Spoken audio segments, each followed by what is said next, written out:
Oke, assalamualaikum warahmatullahi wabarakatuh. Di sini saya Danang Adam Maulana mau menjelaskan tentang K-nearest neckboard.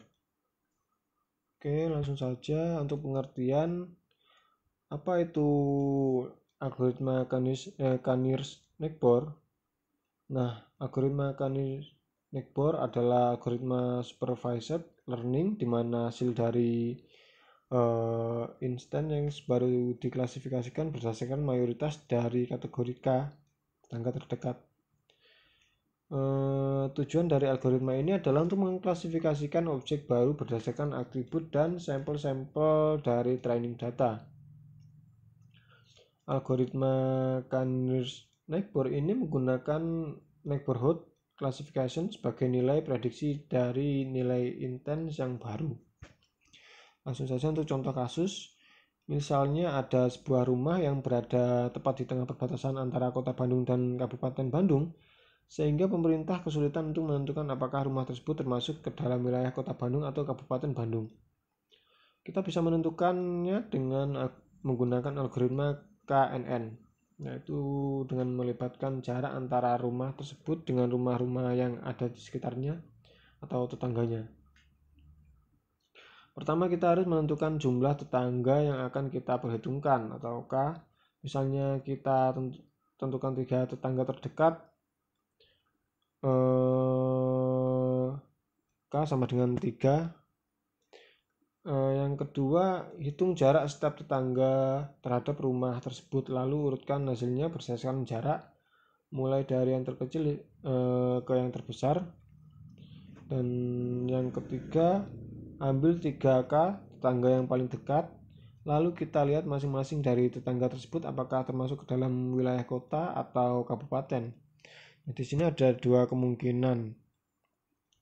Yang pertama, bila dari 3 tetangga tersebut terdapat 2 rumah yang termasuk ke dalam wilayah Kabupaten Bandung, maka rumah tersebut termasuk ke dalam wilayah Kota Bandung. Sebaliknya, jika dari 3 tetangga tersebut terdapat 2 rumah yang termasuk ke dalam wilayah Kabupaten Bandung, maka rumah tersebut termasuk dalam wilayah Kabupaten Bandung. Nah, dalam menentukan nilai K, bila jumlah klasifikasi kita genap, maka sebaiknya kita gunakan nilai K ganjil. Dan begitu pula sebaliknya, bila jumlah klasifikasi kita ganjil, maka sebaiknya gunakan nilai K genap. Karena jika tidak begitu, ada kemungkinan kita tidak akan mendapatkan jawaban. Untuk pembahasan lebih detail, pada kasus di atas kita menghitung jarak suatu rumah terhadap tetangga-tetangganya. Itu berarti kita harus mengetahui posisi dari setiap rumah. Kita bisa menggunakan latitude dan longitude atau garis lintang dan garis bujur sebagai posisi.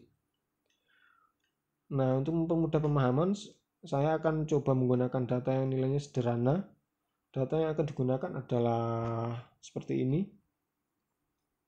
Dari data di atas kita mendapatkan beberapa informasi, diantaranya yaitu independent variable, yaitu variabel yang nilainya tidak dipengaruhi oleh variabel lain. Pada contoh data di atas yang termasuk independent variable adalah lat dan long. Lalu dependent variable yaitu variabel yang nilainya dipengaruhi oleh variabel lain. Pada contoh gambar tadi yang dimaksud dependent variable adalah lokasi. Rumah A ke E maksud saya adalah rumah yang masuk ke dalam wilayah kota.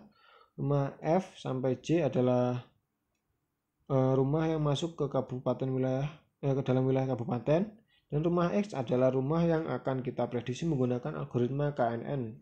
Apakah termasuk ke dalam kabupaten, wilayah kota atau kabupaten. Dalam dunia machine learning, independent variable sering disebut juga sebagai features. Selanjutnya kita hitung jarak antara rumah X terhadap rumah A sampai G dengan menggunakan rumus Pythagoras. Nah, seperti ini. Diketahui di mana X adalah lat, Y adalah long, sedangkan X1, Y1 adalah lat dan long dari rumah X.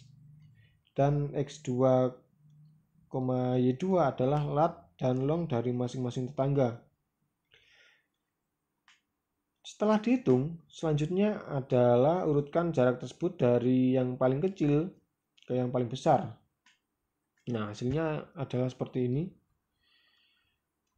Dapat dilihat dari hasil perhitungan ini bahwa ternyata 3 tetangga terdekat dari rumah X adalah rumah H yang kabupaten yang memiliki jarak 2,24, rumah C kota yang memiliki jarak 3, dan rumah E kota yang memiliki jarak 3,16. Nah, dari ketiga tetangga terdekat terdapat 2 rumah yang termasuk ke dalam wilayah kota dan 1 rumah yang masuk ke dalam wilayah kabupaten. Sehingga dapat disimpulkan bahwa rumah X adalah rumah yang termasuk ke dalam wilayah kota Bandung. Demikian presentasi dari saya. Assalamualaikum warahmatullahi wabarakatuh.